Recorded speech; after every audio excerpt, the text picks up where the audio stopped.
Shalom, good afternoon from Jerusalem, Israel. This is Mr. Lowell Joseph Gallen, founder of the Root and Branch Association Limited, established in the United States of God of Israel, bless America, in New York State in 1981, now celebrating our 43rd year. Today is a Thursday, May 2nd, in the Gregorian calendar year 2024, and it is the 24th day of the new Israelite Hebrew month of Nisan, known in Hebrew as Aviv, of the Hebrew Israelite year 5784. Welcome to episode 71 of our Root and Branch Association Erev Rav and Amalek Research Fellowship seminars, which are part of our Root and Branch Association Limited, Fifth Israelite Monarchy, Henry Dunster College of Jerusalem, and Israel Honors Program seminars. The chairman of the seminar is Rabbi Hananiah Weitzman of Jerusalem, Israel, who has asked me to dispense with paragraphs of accolades. At this point, a substantial portion of the world knows who he is.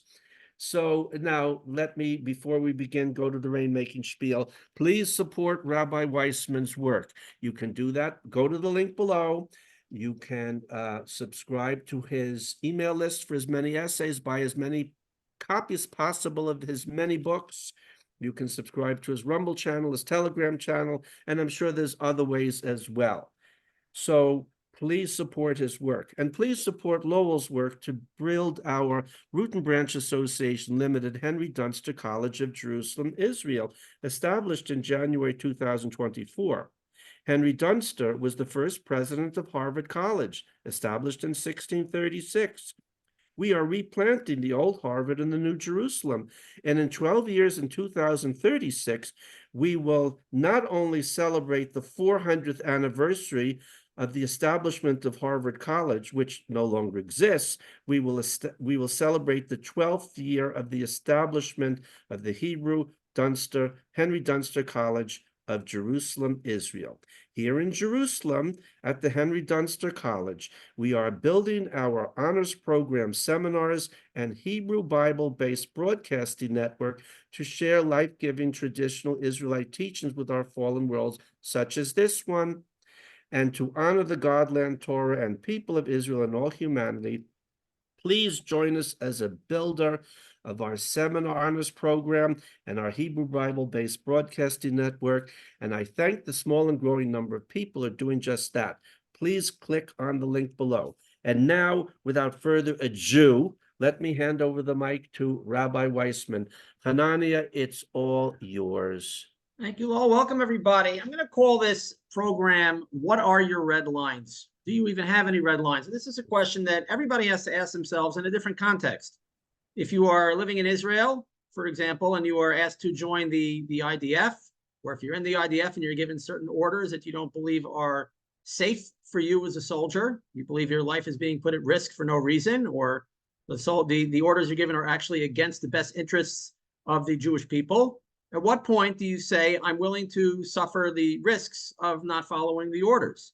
If you're just a regular citizen of Israel or any country and your government gives you an order to take a shot, to wear a mask, to lock down, any other such thing, at what point do you have a red line where you say, I am going to cross that line where I no longer listen to authority, where I'm going to stand up to an authority figure? If you're a cop and you're given an order that is not lawful, are you going to follow the order or stand up to the order?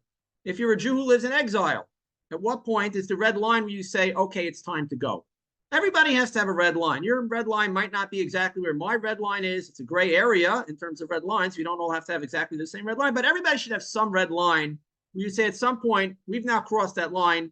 It's different now. The rules have changed. The social contract has been broken. I'm not going to listen to the authority. I'm willing to take any risks necessary or involved or sacrifice or punishment. I'm simply not going to do that. It's wrong. It goes against my conscience. It goes against my best interests. I'm just not going to do it. These are questions that we have to all contemplate, because otherwise we're like a frog that boils very slowly and we don't have any red lines. We just rationalize everything as it happens. So bear that in mind as we go through the content that I'm going to share with you shortly. I'm going to be sharing my screen, and it really is two different subjects mainly. One of them is following orders within Israel, and one of them is for the Jews in Gullus. I call them Gullus Jews because a lot of them really identify with being in exile. They don't want to leave exile. They make up all kinds of rationalizations and reasons to stay in the exile. But really, at what point do you say it's just time to go? So keep that in mind. I'm going to share my screen now. Just a moment here.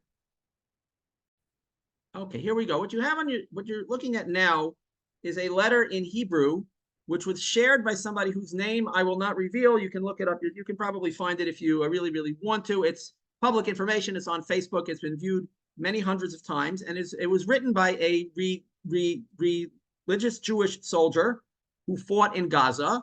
And the date of the letter is April 14th, 2024. A couple of weeks ago, he was a recipient of what's called a Tzav Shemona in Hebrew, an order number 8, command 8, which is basically an emergency draft order for reserve soldiers. He had already fought in Gaza.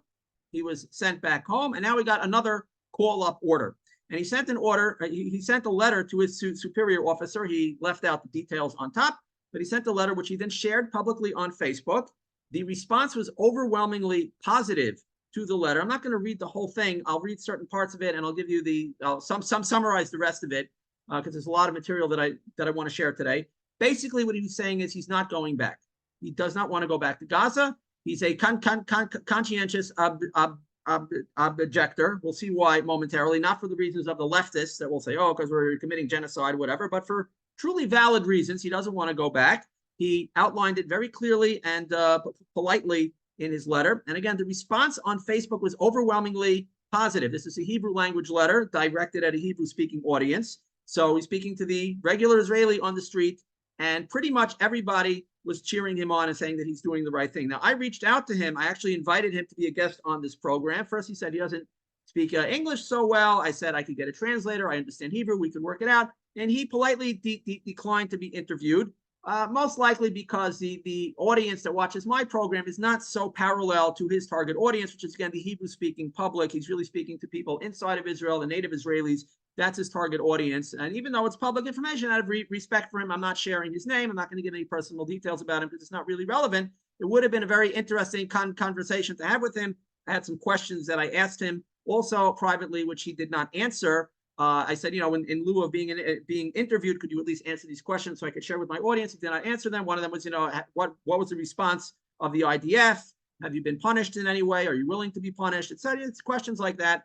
He didn't answer them, but that's fine. I wish he would have been interviewed, but I understand because I turn down interviews also. Sometimes I'm interviewed to speak on forums where the audience is mostly Gentiles around the world, and even though they can overhear a lot of my messages, they're not necessarily the main target audience of all my messages, and it's not necessarily to the benefit of my goal. Certainly when I'm teaching Torah, not that I'm hiding anything, but sometimes you want to tailor a message for a certain audience, and it's not really my target audience. When I'm giving Musar to the Jewish people, I don't need to speak that to a Gentile audience. It doesn't really serve any purpose.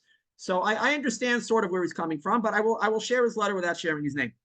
The title of the letter here is Hanidon. The subject, Milchemes Sholel, a misguided war.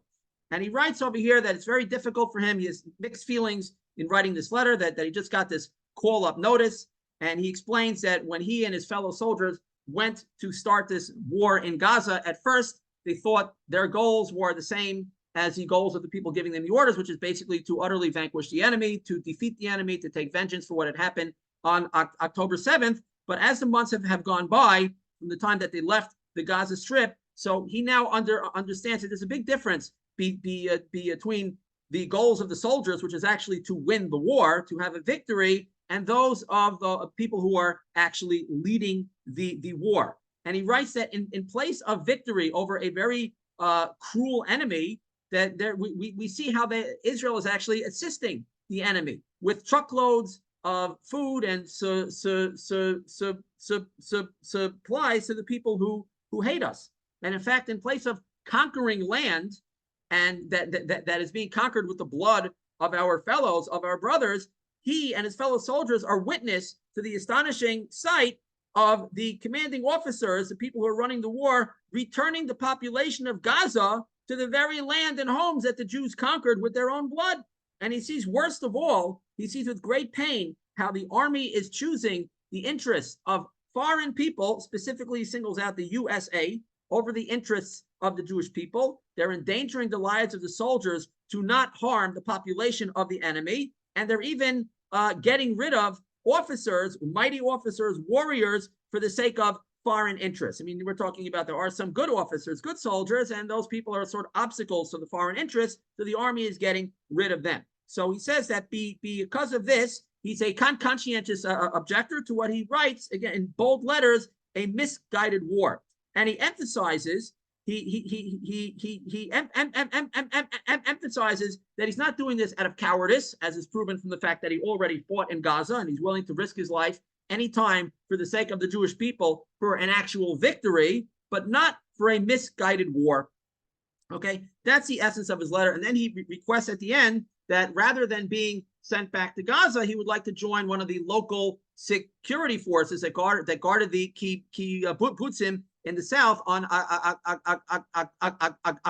October 7th. And he writes that should have been the last line of the defense, but of course the IDF was not really around that day, so they wound up being the first line of the defense. So he would rather, in the lieu of going back down to Gaza, he would like to participate in one of these local forces instead, and not to be part of a misguided war. That's the essence of the letter. And I wonder if this is the start of a trend. This is one of the questions that I asked this brave soldier. Is this the start of a trend? Are your comrades in arms talking about this sort of thing, even the ones that are still going, they're still following orders? Are they starting to grumble? Are we risking our lives? Are we getting our legs blown off for nothing? Are we being kept away from our families for weeks and months at a time and risking our lives for nothing, basically, to have a victory that we're then giving right back to the enemy? Like, what are we doing over here? And is this going to start to be a real trend? I hope so. My gut tells me that it is. But on the other hand, again, we have to ask ourselves, what is the red line? At what point do you say, I'm crossing that red line? I don't care if they throw me in jail. I don't care if I'm shamed on Facebook for being a draft dodger or anything like that. I'm willing to do what it takes to do the right thing. I'm willing to suffer the short-term effects, the short-term consequences for the long-term benefits of making a real change. And the real change only happens when we stop just blindly following authority figures and we're willing to suffer in the short term. Definitely food for thought. But again, this got many hundreds of comments on Facebook. It was shared many, many times. And overwhelmingly, it was a positive reaction. It wasn't, how dare you, you're a draft dodger, you're letting other people risk their lives, and you're not risking your life, or the whole army will fall apart if people stop following orders. That was not the reaction. The reaction was, you said it like it is, and we wish everybody would speak out. And so the public is actually on the side of this brave soldier. And I hope that this is the start of a trend where people will start doing the right thing and not just following orders. So next, this is an article from the Slimes of Israel, otherwise known as the Times of Israel, from September 9, 2018. Notice it's called TOI staff. That's usually a signal that it's not actually written by one of their journalists, but it comes from official sources, and then they maybe touch it up a little bit to make it seem like an actual news article, but it's really just government propaganda. So this is from 2018. Army offers amnesty to deserters for festival season. So what's this talking about? I'll read part of it. The IDF has said that it will offer amnesty to any Israeli citizens abroad who left the country without serving, notice that word servitude, servants, if they wish to visit the country for the New Year holiday season. Okay, that they give them the opportunity, if they want to come back to Israel, they won't be arrested and thrown into a military prison for avoiding the army, but they'll have a chance to sort things out, either to join the army or otherwise to wiggle out of joining the army, but not with criminal charges hanging over them. Okay, yeah, the army offered a similar amnesty earlier this year to celebrate Israel's 70th Independence Day. Interesting. And dozens of people took advantage of the deal to sort out their status. Now listen to this. This is the part I really want to get to. Similarly, the army is offering amnesty for those living in Israel who failed to show up for reserve duty, like this soldier that I was just talking about. Anyone who appears before military police before October 31 will have any criminal charges waived and only be disciplined. However, the army said that amnesty does not apply to those who fled from an emergency call-up reserve duty, parentheses, Tzav 8, right? That's what this soldier is facing right now. Those are the ones, no way out of it, no amnesty for you people. And then it explains, I'll read one more paragraph. Army service is compulsory for Israeli citizens, so even those who left the country at a young age and live abroad permanently must return to either serve in the army or receive an exemption.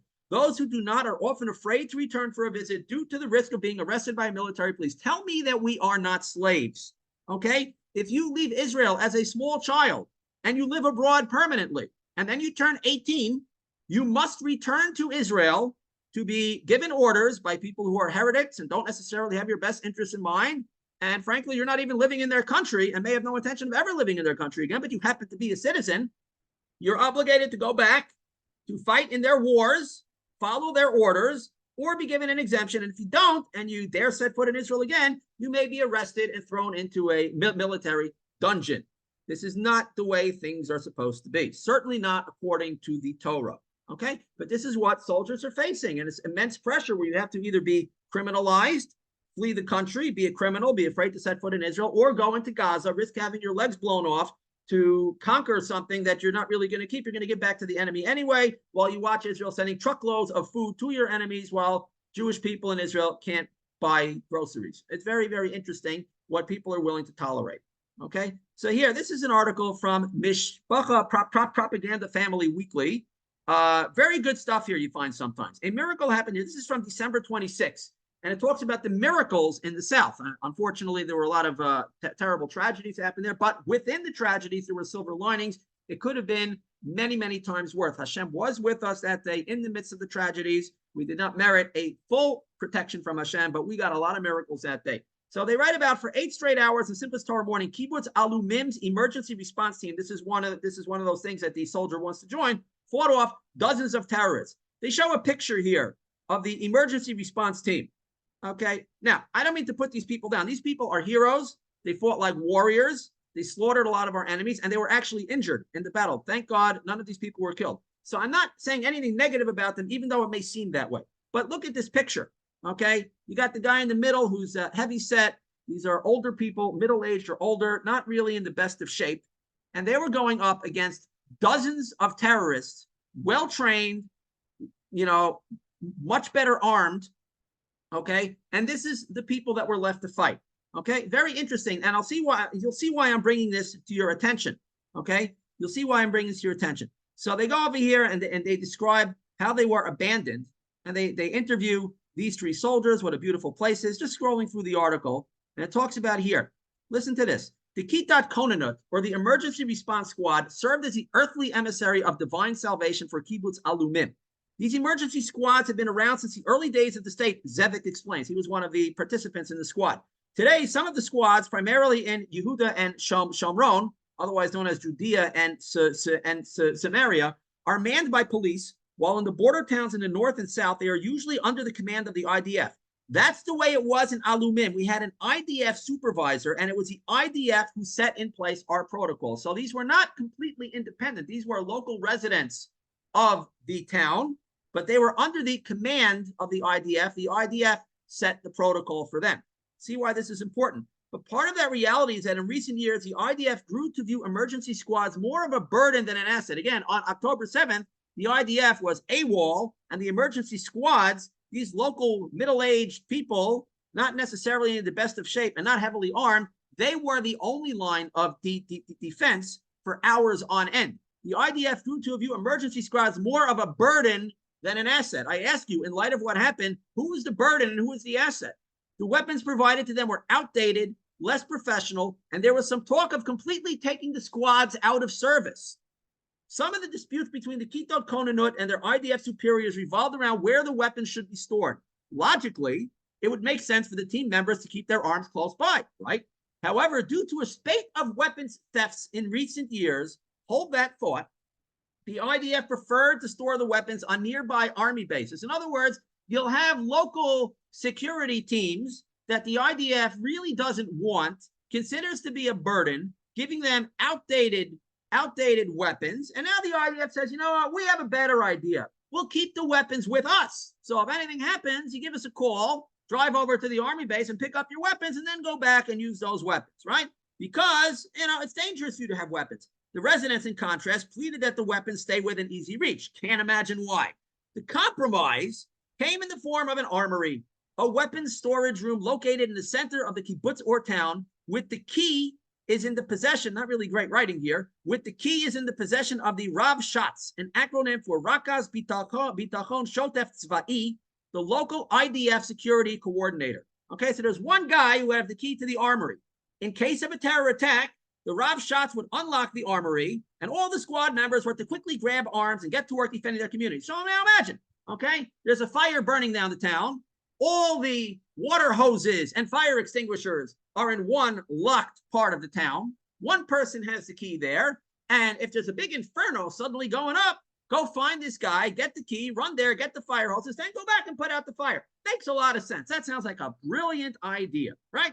Yet, how does this help in an emergency situation when a terrorist is infiltrated and the weapons are locked in the army? Yeah, who would have thought of that? What happens if you're actually being attacked right now and you can't necessarily get to the armory and you can't necessarily find the guy who has the key, or you don't necessarily have the time to do all this and get the weapons and then go back and then start shooting it out with the terrorists? Nobody ever thought of that one, right? Well, the official answer to this question was that Hamas wouldn't ever succeed in invading Israeli territory anyway, so the whole squad apparatus was just a token gesture.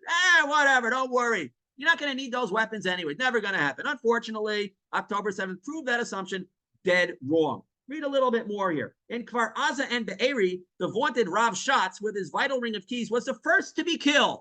What do you know? The one guy who had the key to all the weapons happened to be the first guy who gets killed. As if Hamas would somehow know who this person is and where to find him, so they could just happen to take him out. Interesting. The weapons remained locked in the armories, and the emergency response team had no realistic way to prevail against their invaders. Is this all a series of blunders and unfortunate coincidences, or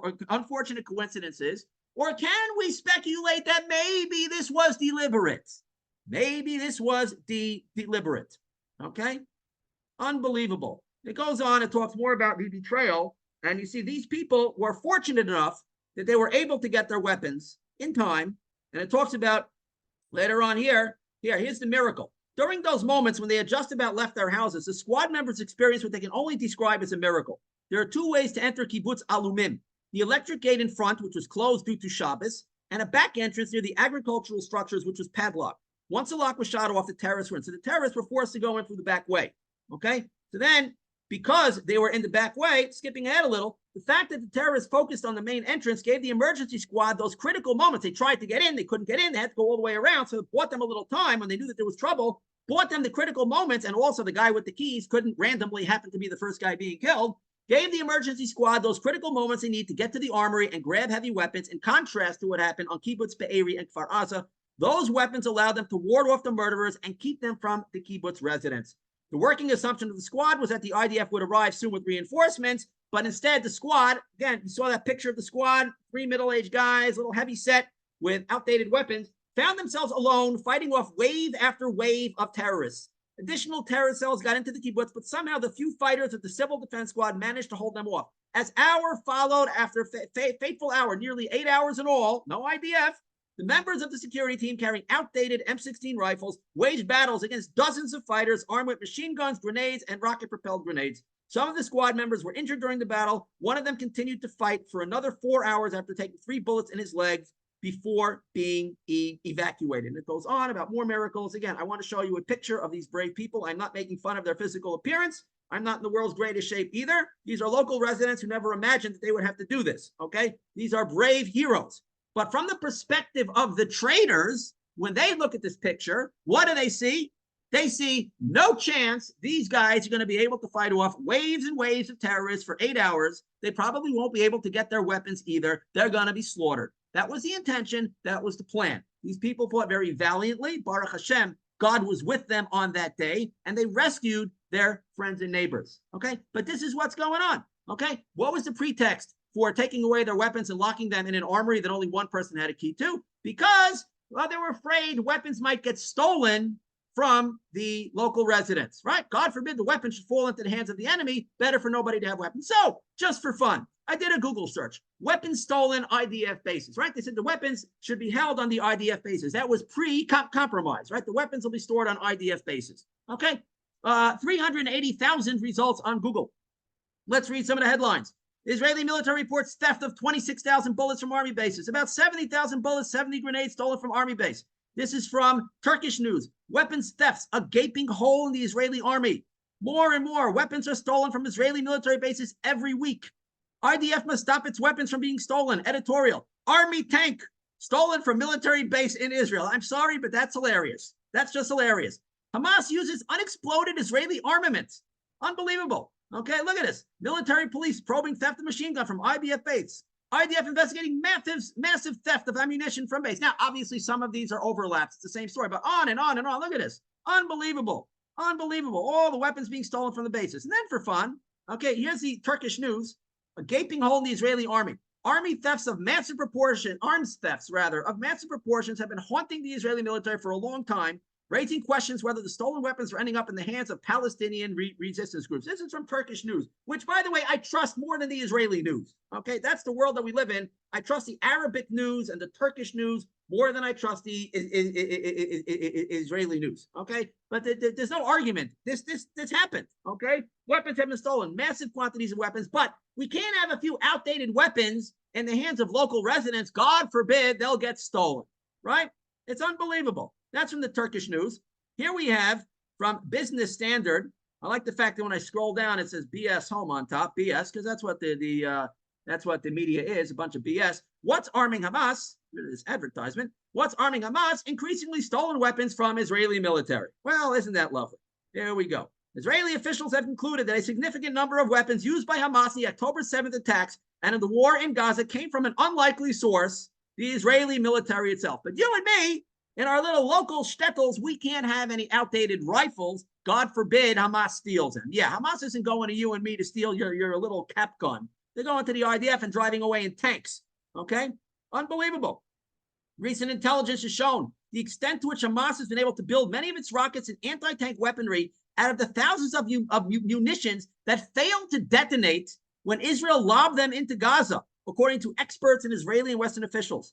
Okay, Hamas is also arming its fighters with weapons stolen from Israeli military bases. That's unbelievable. Okay, one 750-pound bomb that fails to detonate can become hundreds of missiles or rockets. So in other words, Israel is dropping dud bombs into Gaza. One of those dud bombs that doesn't explode can become hundreds of missiles or rockets that are lobbed right back, not in North Tel Aviv and Herzliya and Cia's area and the rich people's sections. I noted recently, it was very interesting that on one side of the mouth, the snakes claim that the enemies have tens of thousands, hundreds of thousands in rockets, and they cannot control where they go. Okay, they have no control over where they go. And yet somehow they randomly never hit any of the elite places. They never land on a bank or a high-tech company or the stock exchange or their little elite islands. Okay, and then the other side of the mouth, they say they have precision-guided rockets. They can strike any part of Israel, and they never intentionally strike any of the above places. So whether it's random or intentional, some places are getting spared. But anyway, Israel is supplying the arms that they need through theft, through undetonated weapons. Is it intentional, purely an accident? I'll leave that for you to decide. I'm just giving you the information. Okay? So then I was curious, well, is this a legitimate concern, right? We have hundreds of thousands of rounds of ammunition and all kinds of weapons being stolen from IDF bases where they wanted to store weapons from the kibbutzim. So is this really a legitimate concern? Northern kibbutz, this is from October 12, 2015, going back almost 10 years. Northern kibbutz reports theft of 6 assault rifles used for security. Well, there you go. 6 assault rifles. I couldn't find many other examples, but there you go. 6 assault rifles. They stole a few M16s. So because of that, so now the local residents should have their weapons either stored on IDF bases where they would be surely protected from theft, or in an armory with one guy who has a key, and it'll take forever for them to get the weapons. This is the kind of nonsense that's going on, and all of this is open source. I mean, this is what they're telling us. This is what they're telling us. Again, what's your red line? Do we have a red line? Is it time to start talking about a red line? How much more of this are we going to tolerate? Okay, switch gears now. Let's get into a little Torah before we get to part 2, which is where we talk about what's going on in the rest of the world, mainly in the U.S., with the increase, the quote-unquote increase in anti-Semitism. Funny how it always only goes up. It never goes down because it's always the same. They always hate you. Sometimes they just show it more than others. So why do they hate us, right? This is what the so-called liberal leftist Jews, those who are very distant from Judaism and the Torah, are always grappling with. Why do they hate me so much, right? It has nothing to do with Israel, nothing to do with Judaism. I'm embarrassed of my Judaism. I'm embarrassed of the Torah. I want to be just like the Goyim. Right? I dress like the Goyim, I talk like the Goyim, I think like the Goyim, I vote like the Goyim. Everything I do is like the Goyim. I model my life after the Goyim. I would like to be a good guy, a Jewish guy. Why do they hate me? I didn't hurt anybody. What's going on? So Chazal answered this question. The Torah tells us why they hate you and why they will always hate you. Why there's nothing you can do. And the more you slobber over them, the more they're going to hate you. So you're not accomplishing anything. This is from the Gemara in Shabbos, Pei Tes Amud Aleph 89a. Okay? So it says over here, we have a question. Amalek, Hahu Merabanan L'Rav Kahana. One of the rabbis said to Rav Kahana, Mishmi Allah, my Har Sinai. Have you learned from anybody what is the meaning of Har Sinai, Mount Sinai? Right? What is the meaning behind the name? Amalek, he said to him, Har Shenasubo Nisim L'Yisrael, the mountain in which miracles were done for Israel. I'm going to play a word. Sinai, Nisim sounds kind of similar, same letters. So the other rabbi retorted back, Har Nisai, mi boile. It should have been called Har Nisai. The letter should be transposed. It should be Nun Samach, not Samach Nun, right? The miracle of mountains. Ella, rather, Har Shanasa Siman Tov Yisrael. Rather, you have the Samach coming first, the mountain on which a good sign was given to the Jewish people.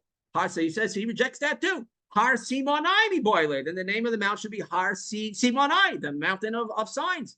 Amar late. So we said to him back, my time Allah shchichas kame de Rav Papa Rav Huna Braid Rav Yeshua de ma'ani be'agadata. Why? What is the reason that you're not found before Rav Papa and Rav Huna, the son of Rav Yehoshua, that they delve into agadic matters, like philosophical matters, such as these? Then you'd be able to answer the question. The Rav Chisda, the Rabba Braid, the Rav Huna, Dami Tavayo, for Rav Chisda and Rabba, the son of Rav Huna, both say, my Har Sinai. What is Har Sinai? What is the meaning of Har Sinai? Har Sheyarda Sinah, L'umos Olam Alav, the mountain on which hatred went down to the nations of the world upon it. Meaning, when Hashem gave the Jews to the Torah, the nations of the world started hating the Jews. They never forgave us for receiving the Torah, for becoming God's chosen people, for having the Torah. Now, they were not excluded.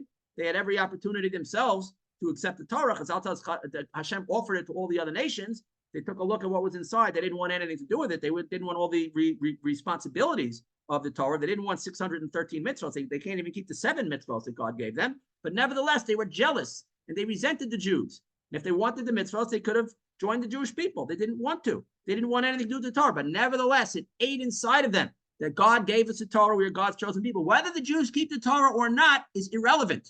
The Jew is always identified with the Jewish people. He can't escape it. He can't run from it. Nothing will change that. So that's why they hate you. They hate you because you have the Torah. Now, there's a flip side to this, because if you do keep the Torah, good things happen. This is from my Bar Mitzvah Parsha, Voaz Chanan, in Sefer Devarim, Parak Dalid, Pasuk Vav, chapter 4, verse 6. We'll start a little early, verse 5. Pasuk Hey. This is Moshe giving his final, very large speech to the Jewish people before he died. See, I have taught you I've given laws and judgments as Hashem, my God, commanded me. Lasos kain b'kerev haaretz, to do as follows, to do accordingly in the midst of the land, asher atem boim shamal rishta, that you are going to come to there to inherit it. I've taught you the Torah. You're going to enter the land of Israel, and you're expected to keep the Torah, to set up a Jewish state, the Torah state. Ushmartem, and you shall guard the laws, vasisem, and do them. Ki hi chachmaschem uvinaschem, because it is your wisdom and your understanding, le'enei ho'amim, to the eyes of the nations, meaning, when will a guy think a Jew is an intelligent, wise, understanding person and have respect for the Jew? When the Jew is keeping the Torah properly. The Goyim will respect you, not when you're running away from the Torah, not when you're ashamed of the Torah. The Goyim will respect you specifically because you're keeping the Torah. This is a cosmic truth that is written in the Torah. Asher yishmon es kol hachukim u'ela, that they will hear all of these laws. The Abru, and they, the nations, will say, Rak am chacham v'navon hagoy hagadol hazeh. This nation is only a wise and understanding, a wise, great nation. That is what they will say when they see the Jews keeping the Torah, especially in the land of Israel. When we set up a Torah state, that's where the Torah is really ideally meant to be fulfilled. The Torah is a system of running an entire land, not just in your personal life, but as national laws as well. When we build the state run according to the Torah, the nations of the world will not sneer at the Jewish state. They will look up to it. This is a cosmic truth that Hashem promises in the Torah itself. When the Jews are keeping the Torah in the land of Israel, they will admire us. They will say, we are a wise and understanding people. We are a great nation. Rashi says it even more clearly, just so you can't get the wrong idea. With this, you will be considered wise and understanding in the eyes of the nation. You want the Goyim to like you, maybe they won't love you, but they'll at least respect you. They will look up to you. They will appreciate your wisdom and your good qualities, specifically when you're keeping the Torah. So all you American Jews, whether you're anti-religious, a little bit religious, closet religious, even you think you're fully religious, but you're still embarrassed that you're religious because you're living among the Goyim, so you're a little quiet about how religious you are. Not saying you should throw it in people's faces, but you should live properly according to the Torah and not worry about what people think. Again, we're not saying to stick it in people's faces, but live according to the Torah and be proud of the fact that you're a Jew, because you have what to be proud of. Be proud of the Torah. The Goyim will consider you wise. The Goyim will think that you're a great nation. When you do the opposite, that's when they hate you even more, because the one good thing that we have, right? What's our claim to fame? What right do we have to the land of Israel altogether? What right do we have to call ourselves a nation? Is the fact that we have the Torah. If we're not keeping the Torah, then we've thrown everything away. So that's starting with the Torah. So now let's go back to what's going on. Lowell shared this article with me right before we started the program.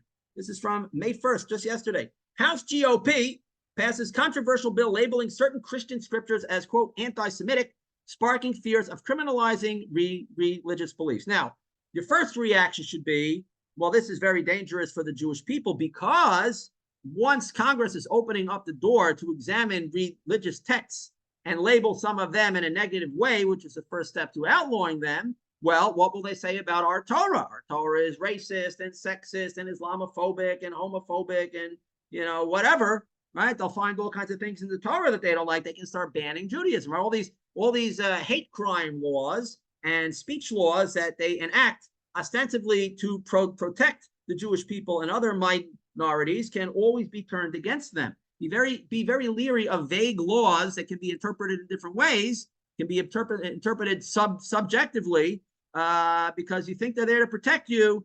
Long term, they're going to be used against you. That's the first reaction. But if you think about it a little deeper, ask yourself, House GOP, these are the people that we would think are our friends, either the, quote, conservatives, these are the religious Christians, the Bible believers, the God-fearing people, the friends of the Jews, the friends of Israel. They're sticking up for us by going after anti-Semitic literature, right? Aren't they helping us? Well, let's see the comments over here. Let's scroll down over here. Let's see the reaction. And I predicted this immediately. Here you go. No. Why does Congress keep passing bills that infringe on our rights? Answer, because it's controlled by Jews/AIPAC. There you go. The accurate definition of anti-Semitism is anything spoken, written, or thought that offends a Jew. And on and on and on. Anti-Jewish reactions. What would you expect, right? Oh, the Jews control Congress. Congress is sticking up for the Jewish people, right? The Jews run the world. They're feeding the anti-Semitism, and this is deliberate. This is deliberate. Because if they wanted to protect the Jewish people, why wouldn't they go after the Muslim texts as well? Sure, you can find some anti-Semitism there too, right? How come they're not going after that? Why are they going after the Christian text? Because America is still a predominantly Christian country, right? And they want to rile up the Christians against the Jews. That's the purpose of all this. These people are not your friends, and this is not intended to benefit the Jewish people in any way. It would have been better if they went against the Torah itself and says the Torah is anti-Christian. That would be less damaging to the Jewish people. If they passed a bill saying that the Torah is anti-Christian and racist and sexist and homophobic, that would be less damaging to the Jewish people than for them to say that the Christian texts are anti-Jewish. And this is done on purpose. This is done on purpose, I'm telling you, to rile up America, to feed the anti-Semitism, to feed the Jew hatred. That's why they're doing this. They're not your friends. Okay? Here's a video. I'm not going to play it, but it's just put out yesterday by Ami Horowitz. He's a Jew. I don't think he's a religious Jew, but he's very proud to be a Jew, very pro-Israel, very pro-USA as well. And he has a thing. He goes around largely in college campuses. He does man on the street in interviews to try to get the pulse of what people are saying. And he exposes a lot of the anti-US, anti-Jewish sentiment that's going on. So he did one yesterday where I watched it. I was attacked by Palestinian. I don't know what a Palestinian is, but I assume he means Arabs. Protesters at City College of New York for having an American flag. I watched the video. It's about 4 minutes long, as you can see. And you can see how he is attacked by these people. He was beaten. He was choked. I mean, thank God he wasn't seriously injured. I mean, they were still a little bit hands off because the whole thing was filmed by multiple people, and they still have to worry a little bit about PR. It isn't yet fully open hunting season on the Jews. But he was punched. He was kicked. He was dragged away multiple times. He was assaulted. He was choked. And at the end of the video, the cops come and they drag him away. They don't arrest him, but they get him out of there. Because you have to understand the job of the police is not to uphold the Constitution. It's not to uphold the law. It's not to uphold your rights and your freedoms. The job of the police is to work for the establishment. That's the real job of the police. While they're there, they're going to make some money on the side with their little gangster tactics and things like that. They have contempt for the people. Now, there are some good beat cops around. There probably are some still good beat cops that haven't been weeded out of the system. But always know this. The cops are not on your side. The cops are not there to risk their lives to protect your life. That's the last thing these cops want to do. The longer they've been on the force, the less they want to risk their life to save you. They're not going to jump into a protest run by a bunch of Arabs and agitators to save some scrawny Jew. They're not going to arrest them. They're not going to shut down the protest. They're going to drag away the Jew because he's a troublemaker. Now, maybe they won't arrest the Jew. Maybe they won't beat the Jew, but he's making their day harder, right? He's making their day harder. So they're going to get rid of the troublemaker. They dragged him away. There were no consequences for anybody who assaulted him on camera. Their faces were exposed. No consequences. Okay. Again, if you were living in the US and you think the cops are going to protect you, you are out of your mind. You are out of your mind. I want to share with you a couple of YouTube channels at the risk of getting you addicted to them. I don't want you to binge watch this stuff, but there's a thing going on called police audits or First Amendment audits, where people are all over the country. They go with cameras and they film in places where they are 100% legally allowed to film, but the police might not like them filming there. Like, for example, the parking lots of a police station or other public areas. And sometimes people will call the cops on them, or the cops will come out and say, what are you doing? And they'll give them a hard time. Maybe they'll even arrest them or threaten to arrest them. And the people are testing the cops to see, are they really upholding the law? Are they upholding the rights of the citizens? Or are they persecuting the citizens and trampling all over the Constitution, which they took an oath to uphold? And many of these cops can't even quote one word from it. They have no idea what the Constitution even says. Okay, but the videos get even worse. And there are thousands and thousands of videos. I'm going to show you two channels. Just show you some of the headlines over here, where this comes from body cam footage, cell phone footage, surveillance cameras, where you see the police assaulting people, sometimes even killing people, trampling all over their rights, planting evidence, acting with incredible cruelty. I mean, really, really shocking things. And these are not isolated incidents. There are thousands and thousands of these videos. Here's one called Lackluster Media. Okay. He's got over 1 million subscribers, over 1,000 videos. Just look at some of the headlines over here. I've watched some of these videos. Tasing and arresting a seizure patient. I mean, they do the most outrageous things. It's caught on camera, and 99 times out of 100, nothing happens to the cops. They falsify evidence because the whole system is set up to protect them. The cops are going to protect each other. The department is going to close ranks to protect themselves. They have contempt for the citizens. They'll falsify whatever it takes. If they go before a judge, they normally have what's called qualified immunity, which basically means nothing can happen to them. If they're doing crimes in the act of duty, then basically nothing really can happen to them. Sometimes they get a paid leave for a little while. Nothing, very rarely are they really prosecuted. Very rare. The worst that'll happen is that they'll have to leave that police department and maybe move out of state and join a different police. Nothing really happens. The types of things that they do, the average citizen would be thrown away in jail for like 1,000 years. And they get a slap on the wrist at the very most. The Justice Department stands behind the cops. Everybody stands behind the cops. The whole system is designed to stand up for the cops because cops work for the establishment. They don't work for you. Just read some of the headlines over here. I'm telling you, these videos are shocking, and they have them from every state, all over the country. It's not like some isolated incident, some crazy cops and bad cop. They DAVCA are choosing psychopaths. Okay? And I watch these videos sometimes. Why? Because I want to see what the Nazis look like. Right? They're going to have to be people to drag people away to gas chambers, to just follow orders. And I'm telling you, they already have them. The cops in Israel, by the way, are no better. The cops in Israel are just as bad. Okay? I don't like the cops. I'm just saying, if you think the cops are going to save you, if you were a Jew living in some nice little suburb in the U.S., and you're living very close to a very bad neighborhood with Antifa and Black Lives Matter and whoever else, and these Palestinian, quote-unquote Palestinian agitators, you think when there's trouble, the cops are going to risk their lives and save you? You are out of your mind. I watch any of these videos at random. Watch 5 of these videos and see how the cops really operate. This is what they are. The good cop is the exception. There's not going to be enough good cops to save you, okay? The average cop, the normal cop is going to say, I don't need this. I'm not risking my life to save that Jew boy. Okay? They're not going to do it.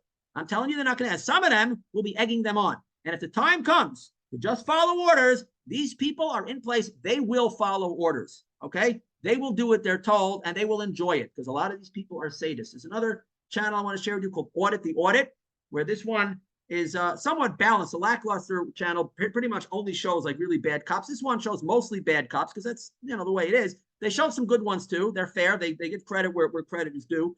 And they also go through the actual laws, case laws, and things like that. So just to be educated a little bit on what your rights are, what your obligations are, when you should talk to a cop, answer is pretty much never. what questions you should answer, what you're obligated to do. And when push comes to shove, it's not going to matter too much because they don't really care about the law and nothing's going to happen to them. But just to have an idea, to have a glimpse of what things are really like. Okay. Nothing. Look at these massive lawsuits. By the way, when there's massive lawsuits, it doesn't come out of the cops' pockets. It doesn't come out of their retirement fund. It comes out of the taxpayers, meaning you pay when the cops beat the hell out of somebody and then they get sued and there's a $500,000 settlement. It's coming out of your pocket. So that's the state of policing in the U.S. with the rights and the freedoms and the Constitution. You really think these people are going to save you? Keep dreaming. Keep dreaming. Stop sharing my screen now. So I just want to close again by saying, what are your red lines? If you're a Jew in America, how bad does it have to get? Think to yourself, what has to happen for you to say, you know what? It's no longer safe for me to be here. I don't care that I have a bigger house. I have a nice car. I have what I think is a cushy job. I like my neighborhood. At what point do you say, I'm just going to get out? It's just time to go. It's just time to come home. What's your red line? What has to happen? Set a red line.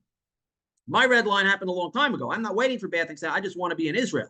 Okay. But everybody should have a red line. At what point do we say it's just too hot for us to be here? It's going to only get worse. I'm not waiting to try to catch the last flight out, the last seat on the last plane. I'm just going to go now and be finished with it. Even if I have to suffer some monetary losses or from difficulties in assimilating into a new country, it's just time to go back to the land of Israel. If you're in Israel or in any other part of the world, at what point do you say, I don't listen to authority anymore? What's my red line? At what point do I boycott the media that lies to me every day? At what point do I stop voting for puppets? At what point do I stop supporting a system of traitors? At what point do I say, when they come for my personal weapon and they say, let's put it in an armory to keep it safe, do I say, no, you're taking that weapon over my dead body? At what point do you say no? Just say no, not taking any shots, not taking any masks, not saying overthrow the government. Passively, just saying no. What are you going to do about it? You're sending me into Gaza? I say no. What are you going to do about it? Well, one guy they could put in jail. 10 guys, they can't put the whole army in jail. If enough people have the courage to say, I'm willing to be punished, to do what's right, to follow my conscience, to do what's right for myself and my people, things are going to change. That's the way things are going to change. And it will force these demons, our enemies on the inside, to show their true colors. They can't pretend that they're looking out for our best interests. That will force their hand to show that they really are our enemies or to back down.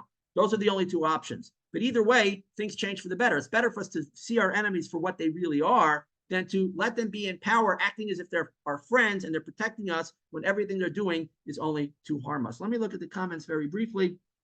The questions. See a question. How is that news being received in Israel? Trump the other day in his remarks blamed Bibi for what happened over there. I didn't hear those comments. I don't listen to Trump. Trump is not relevant to me. I don't know what people in the street are saying. I don't know if they're even aware of it. I wasn't. I don't read the propaganda anyway. Bibi, they're all to blame. Everybody's to blame. There isn't just one person who's to blame. Everybody's to blame. All of them need to go. And Trump, by the way, is to blame for bringing the death shots at warp speed, which he never took any responsibility for. So I'm done with Trump too. Okay, Trump is one of them as far as I'm concerned. David says the comments could be bot generated. I don't think so. I didn't get that sense that all those thousands of comments are bot generated. I mean, it could be, but I think it does reflect overall the sentiment that this is what a large percentage of these comments are going to be. And certainly you see even like larger, figures, mainstream figures. We saw Candace Owens and Tucker Carlson, people that you would think are on your side. They have conservative values, whatever, right? You think that they really love the Jews. You see it starting to come out to the surface. If you scratch a guy too hard, you'll see what he really thinks of the Jew. Unfortunately, there are some good goyim there. And if you're living in America and you're dead set on staying there, I recommend you try to find one of those good goyim who maybe will be willing to hide you when push comes to shove. Because there are some good goyim, and maybe you'll pay them a little bit up front. There's a lot of them charge, and rightfully so. If they're going to risk their lives to save the Jew, they should be compensated. So maybe you want to tell certain people, you know what, if things get really bad, I'll give you my car, I'll give you my house. Here's a few $1,000s to hide me away. I'm not joking. I'm not being cynical. You may want to find one of those good goyim now, because there aren't going to be enough good goyim to save all the Jews. So you might want to start looking into that if you really don't feel like leaving. At least hedge your bets. Even if you think there's no way it could possibly happen because we have a constitution and the government is wonderful and the police are going to protect me and I'm a crazy conspiracy theorist, at least hedge your bets. At least have a good friend among the Gentiles who may be willing to hide you and be willing to pay them for that, because the sentiment is turning against the Jews openly very, very rapidly. So start thinking about the red lines. That's what I got for today. Lowell, I'll give it back to you for any final thoughts.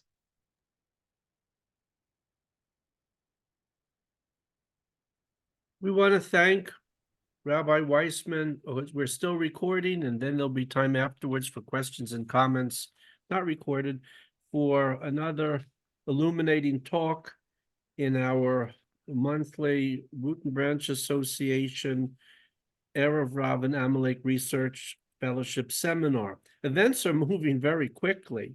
So by the time we have the next seminar, a month from now, at the beginning of June, will be like hundreds of years. I mean, that's the way it seems to me. And just turned 68. So I'm just thinking back when I grew up and as the decades went by. I have a rabbi here. He can answer. Some of the sages, it says in the Midrash that the Yetzer Hara, the evil inclination, is like a serpent. It just sits there and it sits there and it sits there. You think it's not doing anything. All of a sudden, it can move very quickly. And all of a sudden, things are moving very quickly. What is it called in chemistry? Reification. When you turn around, it's what is an auto? Centrifugal force. Right, and it forces. You have all these little vials, and it spins around, and it pushes. It separates different kinds of chemicals and substances, something like that. This separation is happening to see who is with the Godland Torah people of Israel and who isn't. It's becoming more and more clear all the time, both among the Jewish people and among the nations of the world. So at least we have a better idea where we stand. Regarding what Rabbi Weissman said about finding friendly Gentiles in case you need a place to hide or run, that's a good idea. They've always existed throughout history. The Tanakh is full of them. Yael, the wife of Hever the Kenite, who killed Sisera, and Batja, the daughter of Pharaoh, and Rachav in Jericho, who actually, I have a rabbi here. According to our sages, Rachav married Joshua. Correct. Right? And in fact, it says somewhere in the Talmud that is Ezekiel the priest, in his book Ezekiel, which is very, very strict regarding issues of personal morality, is asked, "Why are you so handsome?" And he said, "Well, my great-great-grandmother was basically the Fanny Fox that was Wilbur Mill's girlfriend. She was Miss Mesopotamia. She was the prostitute on duty from the age of 10, unfortunately, until she was liberated the age of 50 by us. And she became the mother and great of judges, prophets, all sorts of very distinguished people. So you never know where you're going to find a friend, and it's always good to look for them and to see who the real ones are. Other than that, any other questions or comments in the chat? Hanania, let's have a look here. Yeah, one just came from Lawrence. He says he wonders why so many few people were aware of a red line with respect to the shots and willing to defy authority and social pressure of friends to conform. Well, the answer I think we all really know is because we're ingrained. It's deeply ingrained in us from a very early age to follow authority, to be concerned about peer pressure, what people think of us, to be more concerned of that than our own health and well-being and doing the right thing. We're all living in communist lands with propaganda from the day we're born to follow authority, do what we're told, and not think. Communist, National Socialists, or fascists. National Socialism and fascism are not the same. And I know what this person would say. Lieutenant Colonel Martin Gallen, Esquire. That's my father. Went home to God, age 98. On the issue of giving or following illegal orders, you can't do that. And illegal orders doesn't mean, well, just not anything that the sergeant says I don't like polish your boots. No, really illegal orders like commit murder. And how do you define that? So he was buried with full military honors by United States Military Honor Guard on October 16, 2018 in the Hudson Highlands of Westchester, New York. What's an illegal order? Well, I have a rabbi here. According to the Talmud, according to our sages, if someone says, here, you take this gun and you shoot Mrs. Schwartz in the head, or I'm going to shoot you, then you have to start saying Shema and be a martyr for God. You can't commit murder for that. Or to rape somebody, for example. And a good example of people who chose to do just that is my father's mother comes from Mogilyev. It's now Belarus. You have Poland, Ukraine, Belarus, and Russia.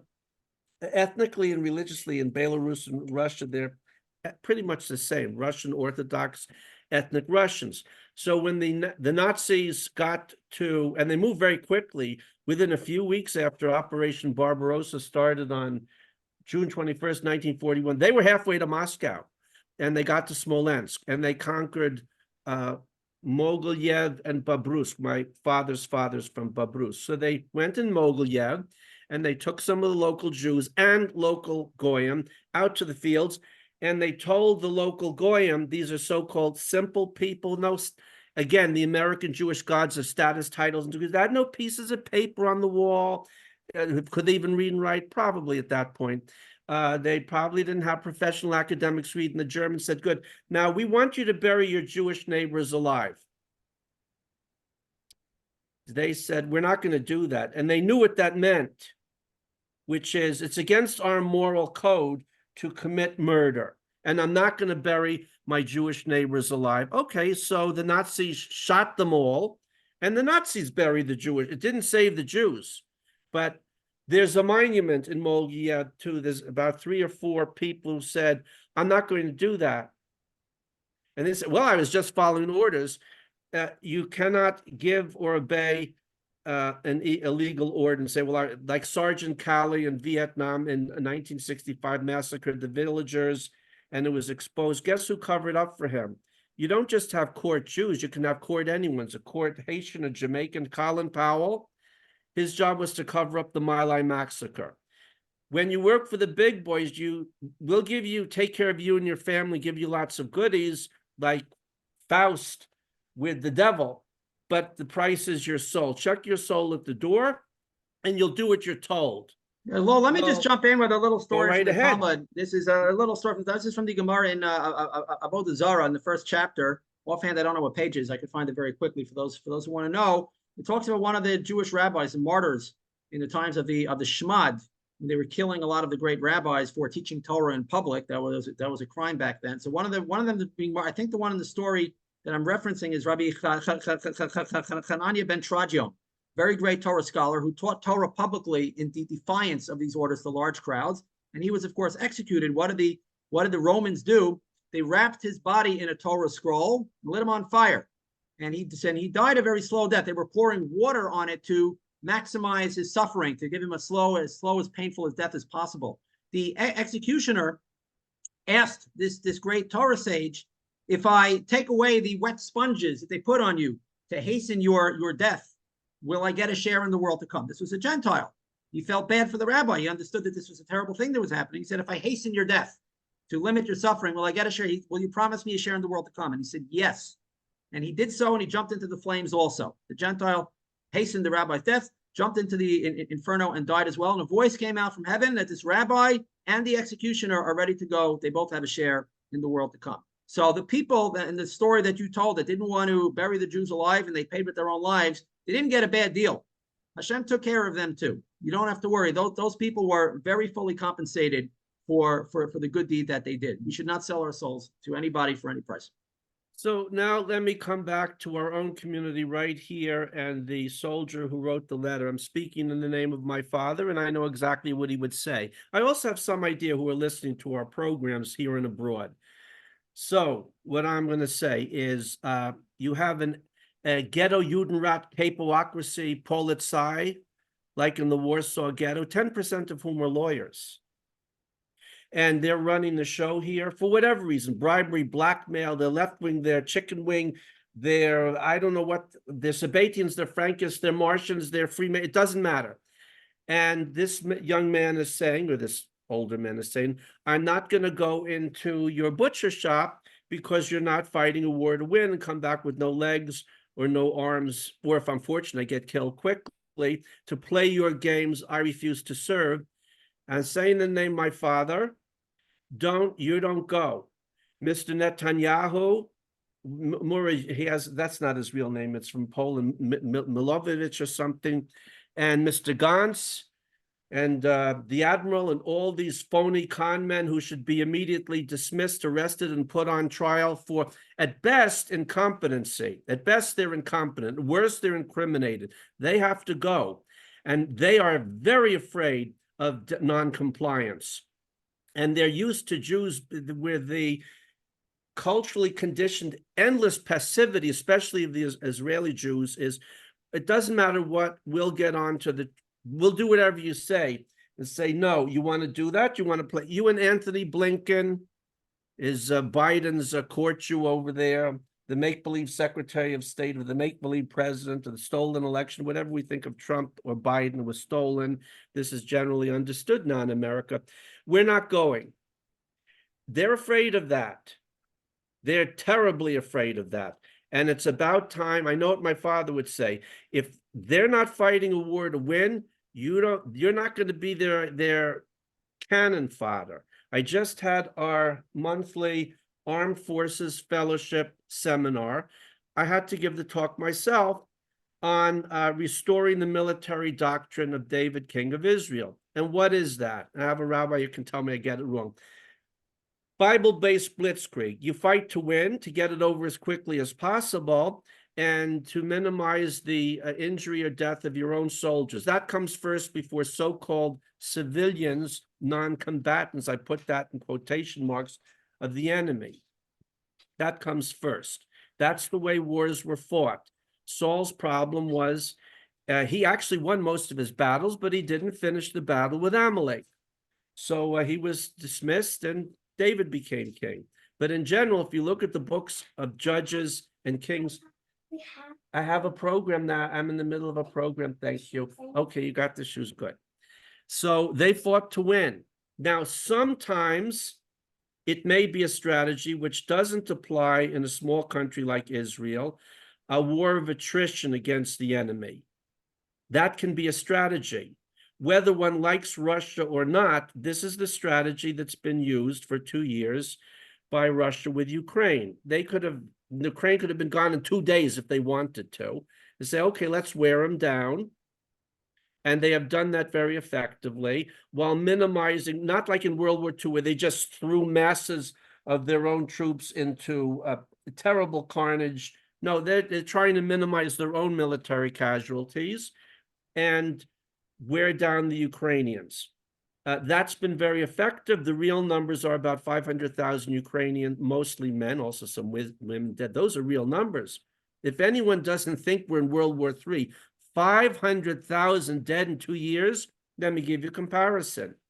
From 1941 to 1945, what were total American military deaths? About 500,000, 4 years.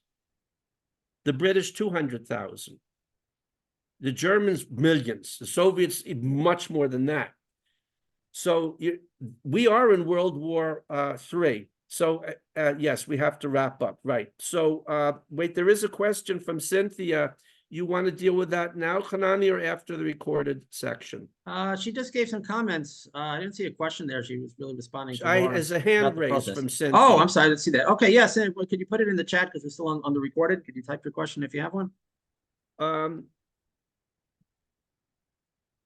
Can she ask it? I've just. I don't know if she wants to be on the recording. I have no problem Cynthia, with it. you want to be recorded, or would you No, rather put it in the comment. comment? Yeah, best So to let's just see type it out if possible, then we'll read it. Okay. So we don't have a soliloquy. All right. Well, Because Cynthia is usually very thing. short and to the point. All right. Yeah, she says it's long. It's Maybe. long. All right. so We'll let's save it for leave another that time. for the unrecorded. So, okay, we will see everybody in a month. God willing, we're all still here. And thank you to Rabbi Weissman. Thank you to our live studio audience from the United States and Japan and other places. Okay, that's it. Shabbat Shalom from Jerusalem, and see you in a month. Okay, the recorded program is over. We are now in we